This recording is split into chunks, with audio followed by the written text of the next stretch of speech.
એ બે પ્રક્રિયાઓ તરીકે આપણે નામ લીધેલા. એકને આપણે કહીએ છીએ ઓસ્મોસિસ અને બીજાને આપણે કહીએ છીએ ડિફ્યુઝન, એટલે કે પ્રસરણ અને આશ્રિત. તો આપણે સૌથી પહેલા પ્રસરણની પ્રક્રિયા કોને કહેવાય ને એ સમજીએ. અને પ્રસરણની પ્રક્રિયા સમજતા પહેલા આપણે દ્રાવણ કોને કહી શકીએ ને એ સમજીએ. બરાબર છે? તો સૌથી પહેલા હું તમને અહીંયા આગળ વાત કરું તો આપણે વાત કરીએ છીએ દ્રાવણ વિશે. બરાબર? દ્રાવણ જે છે એના મુખ્ય બે ઘટક છે. એકને આપણે કહીએ છીએ દ્રાવક અને બીજું જે છે એને આપણે કહીએ છીએ દ્રાવ્ય. દ્રાવક અને દ્રાવ્ય આ બે ઘટકો છે, એના આધારે આપણે દ્રાવણ છે એને સમજી શકીએ છીએ. ઓકે, તો દ્રાવણના મુખ્ય બે ઘટકો. દ્રાવણ ઇઝ ઇક્વલ ટુ દ્રાવ્ય પ્લસ દ્રાવક. દ્રાવ્ય અને દ્રાવક બંનેને સમજી લઈએ. દ્રાવક જે છે એ વધારે પ્રમાણની અંદર હાજર હશે અને દ્રાવ્ય જે છે એ ઓછા જથ્થાની અંદર હાજર હશે. બરાબર? ફોર એક્ઝામ્પલ, મારી પાસે અહીંયા આગળ શરબત આવે છે, લીંબુનું શરબત. બરાબર? તો લીંબુનું શરબત જે છે એની અંદર સૌથી વધારે પ્રમાણમાં શું હોય? પાણી હોય. તો પાણી જે છે એને હું દ્રાવક. બાકીના ઘટકો તરીકે આપણે અલગ અલગ ઘટકો નાખીએ છીએ. મીઠું, સુગર એટલે કે ખાંડ, અને થોડા ઘણા પ્રમાણની અંદર લીંબુ. બરાબર? તો આ ત્રણ પ્રમાણ જે છે એ કેવું છે? ઓછું છે. તો આ જે ઘટકો ઓછા પ્રમાણમાં આવેલા છે એને હું દ્રાવ્ય કહીશ અને જે ઘટકો વધારે પ્રમાણમાં આવેલા છે એને પાણી કહીશ. આ તો એક સિમ્પલ એક્ઝામ્પલ છે. પણ એવી જ રીતે મારી પાસે કલર વાળું પાણી છે. જનરલી આપણે હોળીની અંદર જે કલર વાળું પાણી બનાવીએ છીએ, તો પાણી જે છે એ દ્રાવક થયું. બરાબર? અને એની અંદર નાખેલો કલર જે છે એ દ્રાવ્ય. તો દ્રાવણ જે છે એની અંદર જે જથ્થો વધારે પ્રમાણમાં છે એને હું શું કહીશ? પાણી કહીશ, એટલે કે દ્રાવક કહીશ. બરાબર? અને જ્યારે કોઈ પણ દ્રવ્યનો જથ્થો હું ઓછો અંદર એડ કરું છું, જે પાણીની અંદર અથવા તો દ્રાવકની અંદર સંપૂર્ણ રીતે મિશ્રિત થઈ જશે. બરાબર? અને દ્રાવણના અલગ અલગ જગ્યામાં એનું પ્રમાણ સમાન હશે, તો એવા પ્રકારના જે કંઈ પણ ઘટકો વડે બને છે એને હું દ્રાવક કહીશ. બરાબર? ફોર એક્ઝામ્પલ, અહીંયા આગળ મારી પાસે એક પાણીનો ગ્લાસ ભરેલો છે. બરાબર? અથવા તો બીકર ભરેલું છે. તો બીકર જે છે એની અંદર હું ધીરે ધીરે કરતા પાણી એડ કરવાનું સ્ટાર્ટ કરું. બરાબર? અને અંતે બીકર જે છે એની અંદર દ્રાવક એટલે કે પાણી જે છે આખા બીકરની અંદર ને એડ કરી દીધું એટલે ભરાય. હવે હું એની અંદર શું કરું છું? તો કે રેડ કલરની ઇંક જે છે એ અંદરની બાજુ નાખું. એક જ ટીપું જે છે ઇંકનું નાખું. બરાબર? હવે ધીરે ધીરે કરતા શું થશે? તો કે 2 મિનિટની અંદર હવે આપણે સ્લો મોશન બનાવીએ તો તમને ખબર છે કે ઇંક જે છે એ પાણીની અંદર ધીરે ધીરે ધીરે કરતા પ્રસરણ પામશે. એટલે કે દ્રાવ્યના ઘટકો છે. પાણી જે છે એ શું છે? દ્રાવક છે. અને ઇંક જે છે એ દ્રાવ્ય છે. આ શું છે? દ્રાવ્ય છે. અને પાણી છે એ દ્રાવક છે. કારણ કે દ્રાવકનો જથ્થો કેવો છે? વધારે છે અને દ્રાવ્યનો જથ્થો ઓછો છે. તો ધીરે ધીરે કરતા હું જોઈશ તો 5 મિનિટ જેવો ટાઈમ જશે એટલે આ ઇંક જે છે એના મોલેક્યુલ્સ છે સમાન રીતે દ્રાવકની અંદર પ્રસરી ચૂક્યા હશે. બરાબર? એવું એક બીજું એક્ઝામ્પલ આપું. ફોર એક્ઝામ્પલ, આપણે આપણા ભગવાનના મંદિરની અંદર અગરબત્તી કરેલી છે, જેની અંદરથી ગુલાબની સ્મેલ આવે છે. રાઈટ?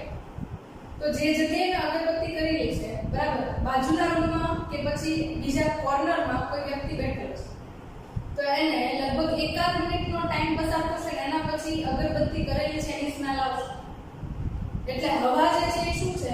તો કે માધ્યમ છે, દ્રાવક છે, જ્યારે એની અંદર જે અગરબત્તીના સુગંધના અણુઓ છે એ શું છે? દ્રાવ્ય છે. તો એક વસ્તુ તમે જોયું કે અહીંયા આગળ જે દ્રાવ્ય તરીકે જે ઇંકનું ડ્રોપ મૂક્યું છે, ટીપું નાખેલું છે, એ એક જગ્યાએ સાંદ્ર છે એકદમ. જ્યાં વધારે પ્રમાણમાં હોય ને એને સાંદ્ર પ્રમાણમાં છે એવું કહીએ. સાયન્ટિફિક લેંગ્વેજની અંદર, વૈજ્ઞાનિક ભાષામાં, જો મારી પાસે એક જગ્યાએ વધારે પ્રમાણમાં દ્રવ્ય ઘટકો આવેલા છે અને એક જગ્યાએ બિલકુલ નહિવત છે, તો જે જગ્યાએ વધારે પ્રમાણમાં આવેલા છે ને ત્યાં આગળ એની સાંદ્રતા વધારે છે એવું કહેવાય. એટલે કે એનો જથ્થો છે એ વધારે છે એવું કહીશું. બરાબર? તો એક ટાઈમ એવો હતો કે ઉપરની સપાટી છે ત્યાં આગળ ઇંક એટલે કે દ્રાવ્ય છે એનું પ્રમાણ કેવું હતું, દ્રાવ્યના અણુઓનું પ્રમાણ ખૂબ વધારે.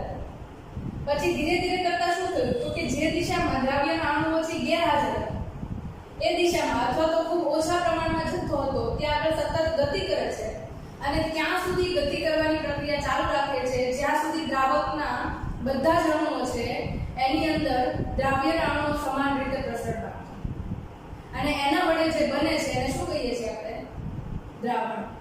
બરાબર. અને એ જે આખી પ્રક્રિયા છે એને શું કહી શકીએ, પ્રસરણ. એટલે કે દ્રાવ્યના અણુઓનું જે જગ્યાએ વધારે સાંદ્રતા છે ત્યાંથી ઓછી સાંદ્રતા તરફ થતી ગતિ છે એને આપણે પ્રસરણ તરીકે ઓળખીએ છીએ. શું કહીશું એને, પ્રસરણ. બરાબર. તો પ્રસરણની સામાન્ય વ્યાખ્યા તમે એવી આપી શકો કે દ્રાવ્યના અણુઓનું જે જગ્યાએ વધારે સાંદ્રતા છે ત્યાંથી ઓછી સાંદ્રતા તરફ ગતિ છે એને શું કહી શકું, પ્રસરણ કહીશું. બરાબર છે. હવે સાંદ્રતાની વાત કરીએ છીએ ને તો મેઇનલી આપણે ત્રણ પ્રકારના દ્રાવણ છે ને એને સમજી લેવાનું. એટલે પ્રસરણ તમને ડિફ્યુઝન છે તો બરાબર રીતે અહીંથી સમજાઈ ગયું છે. બરાબર. તો અહીંયા આગળ મુખ્યત્વે જોઈએ તો આપણી પાસે ત્રણ અલગ અલગ પ્રકારના માધ્યમ હોઈ શકે, પ્રવાહી, ઘન અને વાયુ. બરાબર. એટલે ઘન, પ્રવાહી અને વાયુ ત્રણ માધ્યમ તરીકે હોઈ શકે છે. હવાની અંદર પ્રસરણ થાય છે તો માધ્યમ તરીકે દ્રાવક કોણ છે, હવા છે. બરાબર. આની અંદર સુગંધના અણુઓ છે શું છે, દ્રાવ્ય છે. એવી જ રીતે આપણે જોઈએ છે કે કપૂર છે. બરાબર. એ હવાની અંદર ધીરે ધીરે કરતા પ્રસરણ પામે છે તો કપૂરના અણુઓ છે શું છે, દ્રાવ્ય છે અને હવા છે એ દ્રાવક છે. બરાબર. તો આવા અલગ અલગ ઘણા બધા એક્ઝામ્પલ્સ છે જે આપણે સમજી શકીએ છીએ. બરાબર. ફોર એક્ઝામ્પલ આપણી પાસે સ્પંજ છે. સ્પંજ આવે ને જે પાણી એબ્સોર્બ કરે. બરાબર. એ શું કરે છે તો કે ધીરે ધીરે કરતા પાણીને અંદરની બાજુ શોષિત કરે છે. તો અહીંયા આગળ ઘન છે એની અંદર પ્રસરણની પ્રક્રિયાથી પાણી મળે. બરાબર. તો પ્રવાહી, ઘન અને વાયુ ત્રણ માધ્યમની અંદર પ્રસરણની પ્રક્રિયા થતી જોવા મળે છે. બરાબર. એના અલગ અલગ એક્ઝામ્પલ છે પાછા તમે આગળના ધોરણની અંદર સમજશો. બરાબર. હવે આપણે ખાસ કરીને વાત કરતા હતા સાંદ્રતાના આધારે દ્રાવણના પ્રકાર. બરાબર. સાંદ્રતાના આધારે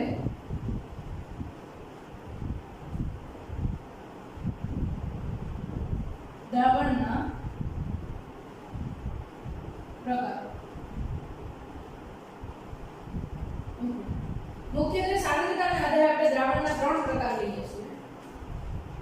સાંદ્રતાના આધારે દ્રાવણના ત્રણ પ્રકારો આપણે જોઈએ છીએ. એક જે છે એને કહીએ છીએ આપણે અધો સાંદ્ર દ્રાવણ.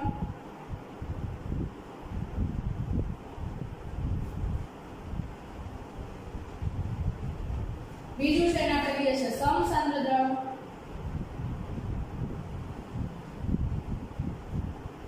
ત્રીજું છે એને આપણે કહીએ છીએ અધિસાંદ્ર દ્રાવણ.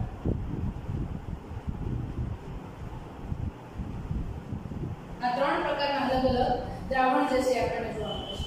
અધોસાંદ્ર દ્રાવણ, સમસાંદ્ર દ્રાવણ અને અધિસાંદ્ર દ્રાવણ. ઇંગ્લિશમાં આને કહીએ છીએ હાઇપોટોનિક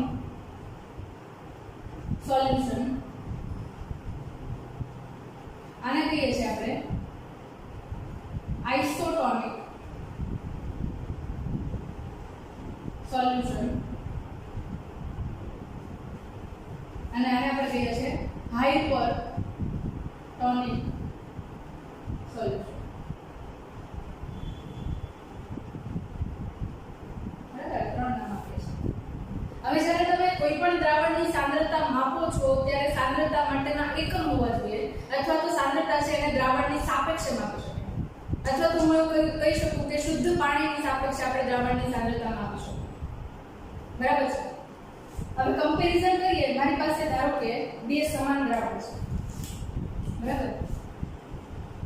એક બીકર છે આ અને અહીંયા આગળ મારી પાસે આ બીજું બીકર છે.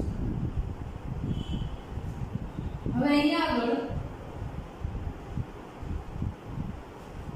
આ જે બીકર છે એની અંદર હું 5 ml પાણી નાખું છું એટલે કે દ્રાવક પ્લસ 5 ગ્રામ દ્રાવ્ય નાખું છું એટલે કે મીઠું નાખું છું. બરાબર. પાણી પ્લસ મીઠું.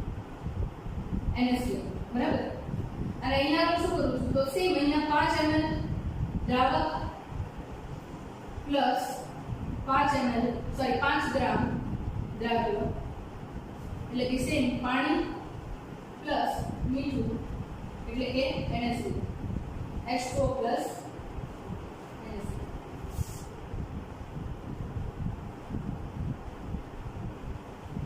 હવે મારી પાસે બંને દ્રાવણ છે એની સાંદ્રતા કેવી થઈ સમાન થઈ. આ દ્રાવણને પણ હું આના કરતા વધારે સાંદ્ર ન કહી શકું, આ દ્રાવણને પણ હું આના કરતા વધારે સાંદ્ર નહીં કહી શકું, કારણ કે બંને દ્રાવણની અંદર દ્રાવક અને દ્રાવ્યનું પ્રમાણ સમાન છે. તો એવા પ્રકારના દ્રાવણને આપણે શું કહીએ? સમાન સાંદ્ર ધરાવતું દ્રાવણ એટલે સમસાંદ્ર દ્રાવણ, આઇસોટોનિક સોલ્યુશન. બરાબર. હવે થોડું ચેન્જ કરો એટલે એના આધારે તમને અધોસાંદ્ર અને અધિસાંદ્ર બંને દ્રાવણ છે ઓટોમેટિકલી સમજાય જશે. બરાબર. અહીંયા હું ખાલી એક જ ચેન્જ કરું છું, 5 ગ્રામના બદલે દ્રાવ્ય જે છે એનું પ્રમાણ અહીંયા આગળ હું 100 ગ્રામ કરીને ઓકે આને આપણે 5 ગ્રામ રાખીએ. અહીંયા આગળની સાંદ્રતા છે 6 ગ્રામ દ્રાવ્ય એટલે 1 ગ્રામ મીઠું જે છે એ બીકર B છે એની અંદર એડ કરું છું વધારે, બીકર A છે એની અંદર રહેલું બધું જ દ્રાવક અને દ્રાવ્ય અંદર. બરાબર. તો હવે અહીંયા આગળ જુઓ તો જ્યારે કોઈ પણ દ્રાવણ છે એની અંદર દ્રાવ્ય પદાર્થો છે એનું પ્રમાણ વધે. જ્યારે કોઈ પણ દ્રાવણ છે એની અંદર દ્રાવ્ય પદાર્થોનું પ્રમાણ વધે ત્યારે એ કન્ડિશનની અંદર એ દ્રાવણ છે એની સાંદ્રતા વધે. ઓબ્વિયસ છે. તમે એક ગ્લાસની અંદર 5 ગ્રામ મીઠું નાખ્યું છે, એક ગ્લાસની અંદર 6 ગ્રામ મીઠું નાખ્યું છે, તો 6 ગ્રામ વાળું તમે પાણી પીવો તો ત્યારે એ પાણી છે એ વધારે ખારું લાગશે તમને, મતલબ કે એની અંદર દ્રાવ્ય ઘટકોની સાંદ્રતા વધારે છે. તો એના આધારે જ્યારે હું બીકર A ની સરખામણીમાં બીકર B ની વાત કરું છું ત્યારે એ અધિસાંદ્ર દ્રાવણ ધરાવે છે, અને જ્યારે હું બીકર B ની સરખામણીમાં બીકર A ની વાત કરું છું ત્યારે આની સાંદ્રતા છે એ ઓછી છે એટલા માટે અધોસાંદ્ર દ્રાવણ. બરાબર. જે દ્રાવણની સાંદ્રતા બીજા દ્રાવણની સરખામણીએ ઓછી છે તો એને હું અધોસાંદ્ર દ્રાવણ કહીશ, અને જે દ્રાવણની સાંદ્રતા છે બીજા દ્રાવણની સરખામણીમાં વધારે છે ત્યારે હું એને અધિસાંદ્ર દ્રાવણ કહીશ, અને જ્યારે બંનેની સાંદ્રતા સમાન રહે છે ત્યારે હું એને સમસાંદ્ર દ્રાવણ કહીશ. તો આપણે આવા 3 અલગ અલગ પ્રકારના સાંદ્રતા ધરાવતા દ્રાવણો છે એમના વિશે વાત કરીએ. બરાબર છે. હવે એક આપણી સૌથી અગત્યની પ્રક્રિયા છે આશ્રુતિની પ્રક્રિયા છે, એને આપણે સમજવાની છે. બરાબર. લાસ્ટ ટોપિક છે જેના આધારે તમને કોષની અંદર વહનની પ્રક્રિયા છે સંપૂર્ણ રીતે કમ્પ્લીટ થશે. બરાબર. અને આપણે કહીએ છીએ આશ્રુતિ.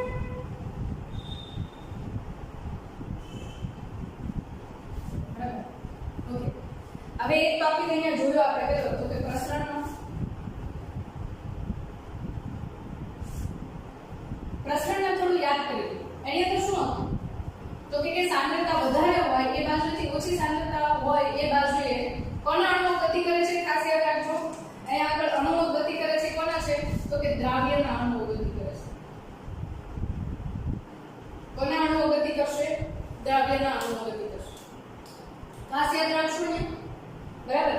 અહીંયા આગળ કોના અણુઓ ગતિ કરશે? દ્રાવ્યના અણુઓ છે એ ગતિ કરશે, દ્રાવકના અણુઓ ગતિ કરતા નથી. જ્યારે આશ્રુતિની પ્રક્રિયા છે એની અંદર શું થાય છે તો કે વધારે સાંદ્રતા ધરાવતા, આ ખાસ સમજવાની ટ્રાય કરજો આશ્રુતિ અને પ્રસરણમાં શું તફાવત છે. વધારે સાંદ્રતા ધરાવતા દ્રાવણ માંથી ઓછી સાંદ્રતા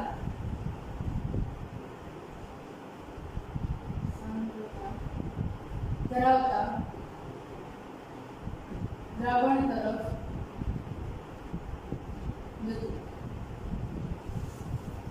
ઓકે. આની અંદર મેં એક સ્પેશિયલ વર્ડ છે એને મિસ રાખ્યો છે, મિસિંગ રાખ્યો છે. બરાબર. અને એ વર્ડ જે છે એને હું અહીંયા કહીશ દ્રાવણ. આશ્રુતિની અંદર તમે વાત કરો છો ને તો દ્રાવકના અણુઓ છે એમની ગતિ થાય છે, દ્રાવ્યના અણુઓની ગતિ નથી થતી. આ ખાસ યાદ રાખજો.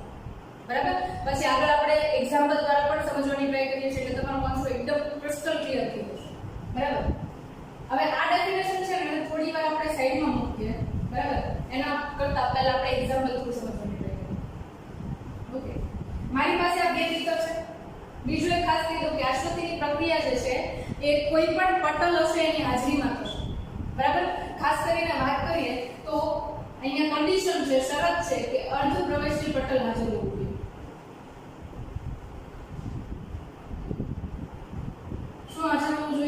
અર્ધપ્રવેશી પટલ છે એ હાજર હોય.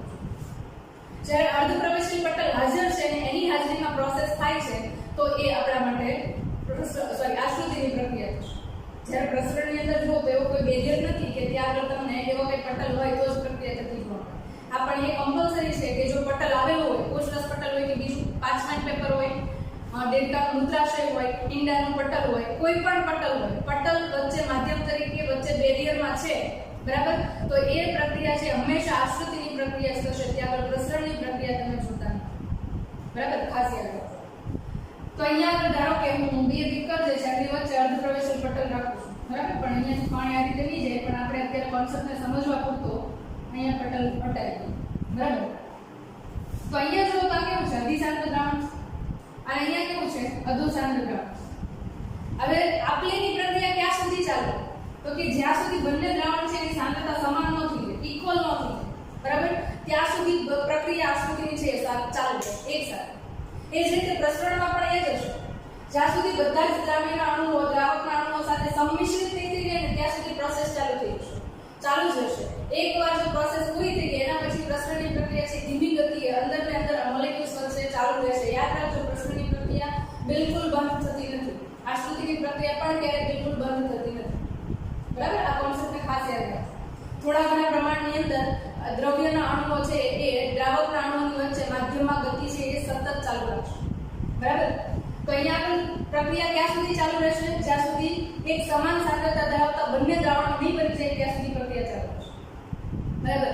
હવે મેં તમને હમણાં કીધું કે આશ્રુતિની પ્રક્રિયા માટે વાત કરીએ છીએ તો કમ્પલસરી કોની વાત કરવાની? આપણે દ્રાવકના અણુઓની ગતિ માટે વાત કરવાની, બરાબર છે.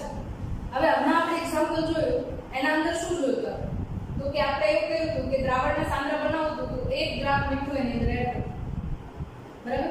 તો દ્રાવણ સાંદ્ર બન્યું. એ જ રીતે મારે દ્રાવણ છે એને મંદ બનાવવું છે તો હું શું કરીશ? તો પાણી મને વધારે ખારું લાગે છે તો એની અંદર હું દ્રાવણ છે મને વધારે ખારું લાગે છે કારણ કે મીઠું વધારે છે તો એની અંદર એડિશનલી હું વધારે પાણી એડ કરતો હતો તો પણ દ્રાવણ છે કેવું થઈ જશે? મંદ થઈ જશે. તો તમારી પાસે બે ઓપ્શન છે, અથવા તો તમે પાણી જે છે એની અંદર દ્રાવક એડ કરો અથવા તો તમે એની અંદર દ્રાવ્ય એડ કરો. જો મારે અહીંયા આગળ પ્રક્રિયાની અંદર બંને દ્રાવણની સાંદ્રતા સમાન કરવી છે તો હું આ 5 ગ્રામ વાળું છે એની અંદર 1 ગ્રામ ખાંડ એડ કરી દઉં, મીઠું એડ કરી દઉં તો બંને દ્રાવણની સાંદ્રતા સમાન થઈ જશે, સમસાંદ્ર થઈ જશે. હા, પણ એ પ્રસરણની પ્રક્રિયા વડે થઈ જશે કારણ કે ત્યાં દ્રાવ્યના અણુઓની ગતિ થશે. આપણે અહીંયા આશ્રુતિની વાત કરવાની છે તો અહીંયા આગળ મારે કોનું વહન કરવું પડશે? દ્રાવકના અણુઓનું વહન કરવું પડશે. એટલે જો આ દ્રાવણ છે એની અંદર હું એવું કહું છું કે દ્રાવ્યની સાંદ્રતા ઓછી છે તો કમ્પેરિઝનમાં હું એવું પણ કહી શકું ને કે દ્રાવકની સાંદ્રતા વધારે છે, એટલે કે પાણીનું પ્રમાણ મીઠાની સાપેક્ષે આ બીકરમાં છે એની કરતા આની અંદર વધારે છે. સમજવાની ટ્રાય કરજો કોન્સેપ્ટને બેસ્ટ રીતે, બરાબર. એવું લાગે તો એકવાર ફરીથી રિવાઇઝ કરીને વિડિયો જોજો જેનાથી તમને કન્ફ્યુઝન ન રહે ક્યારે પ્રસરણ અને આશ્રુતિમાં, બરાબર. તો અહીંયા આગળ પાણી જે છે, બરાબર, એની સાંદ્રતા આ દ્રાવણની અંદર વધારે છે એવું કહી શકું, બરાબર. મારે આશ્રુતિની પ્રક્રિયા કરાવવી છે તો દ્રાવકના મોલેક્યુલ્સ છે, પાણીના અણુઓ જે છે એ પોતે ગતિ કરશે, એટલે કે દ્રાવકના અણુઓ છે એ પોતે ગતિ કરશે. ક્યાં આગળ? તો કે જ્યાં આગળ પાણીની વધારે સાંદ્રતા છે, દ્રાવકની વધારે સાંદ્રતા છે ત્યાંથી દ્રાવકની ઓછી સાંદ્રતા છે એ તરફ ગતિ કરશે. ક્લિયર થાય છે શું કહું છું? બરાબર છે. તો અહીંયા આગળ કોની વધારે સાંદ્રતા? તો કે દ્રાવકની પોતાની વધારે સાંદ્રતા ધરાવતા દ્રાવણમાંથી ઓછી સાંદ્રતા ધરાવતા દ્રાવક તરફ ગતિ થાય છે, બરાબર. આ તમારી વ્યાખ્યા પૂરી આશ્રુતિમાં. એટલે હું અહીંયા એવું કહી શકું જે દ્રાવણની અંદર દ્રાવકની વધારે સાંદ્રતા છે એવા દ્રાવણમાંથી દ્રાવકની ઓછી સાંદ્રતા ધરાવતા દ્રાવણ તરફ ગતિ થાય છે, બરાબર. ઇન શોર્ટ કહું તો જે દ્રાવણની અંદર દ્રાવ્ય ઘટકોનું પ્રમાણ વધારે છે અને દ્રાવકનું પ્રમાણ ઓછું છે એ દ્રાવણની અંદર બહારની બાજુએથી પાણીના અણુઓ છે એ અંદરની તરફ એન્ટર થશે, બરાબર. એટલે આશ્રુતિની પ્રક્રિયા છે એની અંદર શું થશે તો કે દ્રાવકના અણુઓની ગતિ થશે, દ્રાવ્યના અણુઓની ગતિ થશે નહીં. આ બંને વચ્ચેનો મુખ્ય તફાવત છે આશ્રુતિ અને પ્રસરણને અલગ પાડે છે. આશ્રુતિમાં શું થાય? દ્રાવકના અણુઓની એક જગ્યાએથી બીજી જગ્યાએ ગતિ થાય અને પ્રસરણમાં તો કે દ્રાવ્યના અણુઓની એક જગ્યાએથી બીજી જગ્યાએ ગતિ. આ બંને વચ્ચે હવે આપણે થોડા એક્ઝામ્પલ લઈને એને સમજવાની ટ્રાય કરીએ જેના કારણે તમને થોડું ઘણું પણ કન્ફ્યુઝન રહી ગયું હોય તો એને આપણે દૂર કરી શકીએ.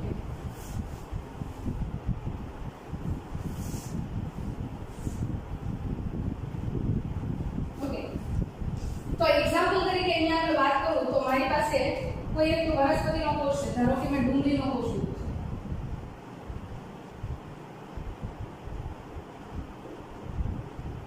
બરાબર, ડુંગળીનો કોષ લો કે તમે કોઈ પણ પ્રાણી કોષ લઈ શકો, ગાયનો કોષ છે એને પણ લઈ શકો છો, બીજો કોઈ પણ કોષ લઈ શકો છો. બરાબર, આ મારી પાસે અહીંયા આગળ ડુંગળીનો કોષ હાજર છે. બરાબર, અને એને હું એક સ્લાઇડ કરું, કાચની જે ગ્લાસ સ્લાઇડ આવે, બરાબર, એના ઉપર હું એને મૂકું. હવે મારી પાસે એક દ્રાવણ છે. બરાબર, હમણાં આપણી પાસે એક દ્રાવણ હતું જેમાં મીઠું નાખ્યું, NaCl વોટર. બરાબર, અને બીજું એક મારી પાસે પાણી છે. બરાબર, શુદ્ધ પાણી નથી પણ આપણે નોર્મલ વોટર કહીએ ને, નોર્મલ વોટર. બરાબર, આ બે પ્રકારના પાણી છે.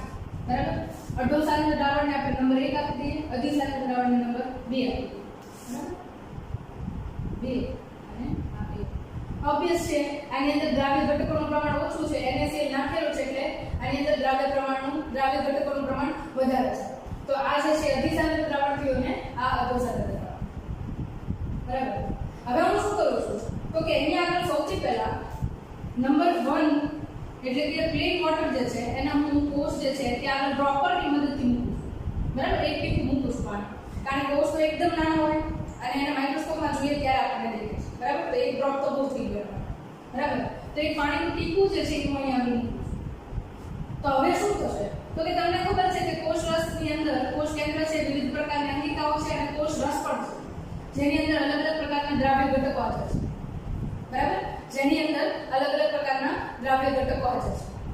તો અહીંયા આગળ જે દ્રાવ્ય ઘટકો હાજર છે તો એની કમ્પેરિઝનમાં તમે જુઓ તો બહારની બાજુએ જે આપણે પ્લેન વોટર મૂક્યું છે એની સાંદ્રતા કેવી થઈ? અધો સાંદ્ર દ્રાવણ થયું. એટલે બહારનું જે છે અધો સાંદ્ર દ્રાવણ થયું અને આ છે કોષની અંદર કોષ રસ છે કેવો થયો? અધિ સાંદ્ર દ્રાવણ. બરાબર, લખી નાખ્યા અધિ સાંદ્ર અને આ કેવું થયું? અધો સાંદ્ર. અધો સાંદ્ર અને અધિ સાંદ્ર. કોષની અંદર છે કેવું થયું? અધિ સાંદ્ર અને કોષની બહારની બાજુનું પાણી અધો સાંદ્ર. તો હવે શું થશે તો કે અહીંયા આગળ દ્રાવકનું પ્રમાણ કેવું છે? વધારે છે અને કોષની અંદર દ્રાવકનું પ્રમાણ ઓછું છે. તો અહીંયા આગળ સતત પાણીના અણુઓ છે, દ્રાવકના અણુઓ છે, સતત કોષની અંદરની બાજુએ H2O ના મોલેક્યુલ છે ગતિ કરશે. બરાબર, H2O ના મોલેક્યુલ છે સતત એની અંદર ગતિ કરશે.